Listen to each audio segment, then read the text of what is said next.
অ্যাডিলেইডের পর ব্রিসবেন টেস্টেও চরম বিপদে পড়েছে ভারত। অস্ট্রেলিয়ার বিশাল সংগ্রহের পর টপ অর্ডার ধসে বিপদে পড়েছে রোহিত শর্মার দল। বৃষ্টি ও আলোক স্বল্পতায় যদিও এদিনও বেশিরভাগ সময় নষ্ট হয়েছে।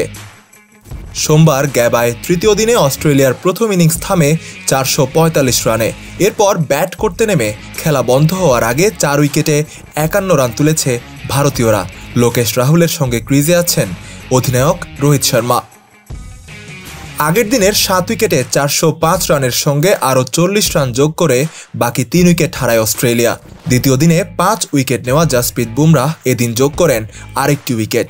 এরপর ব্যাট করতে নেমেই বিপর্যয়ে পড়ে সফরকারী দল। দ্বিতীয় বলেই ইয়াশাসভি জাইসওয়ালকে তুলে নেন মিচেল স্টার্ক। একমাত্র ওয়ালটন এসি দিচ্ছে 1 বছরের রিপ্লেসমেন্ট গ্যারান্টি।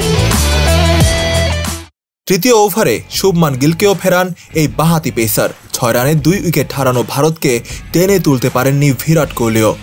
জশ হ্যাজেলউডের অফ স্টাম্পের অনেক বাইরের বল তাড়া করে উইকেটের পেছনে ক্যাচ দিয়ে ফেরেন 3 রান করে।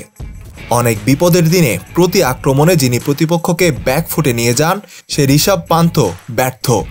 বৃষ্টি নামার আর থামার খেলা ও অস্ট্রেলিয়ান বোলারদের দাপটের মাঝেও 33 রান করে টিকে গেছেন ওপেনার লোকেশ রাহুল।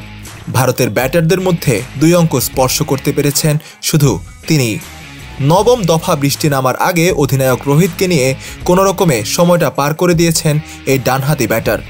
ভারতীয় অধিনায়ক অপরাজিত আছেন 0 রান করে। ব্রিসবেনে পড়ন্ত বিকেলে কিছুক্ষণের জন্য বৃষ্টি থামলেও ভেজা মাঠ ও আলোক স্বল্পতার কারণে আগে ভাগে দিনের খেলার ইতি টানেন মাঠের 2 আম্পায়ার।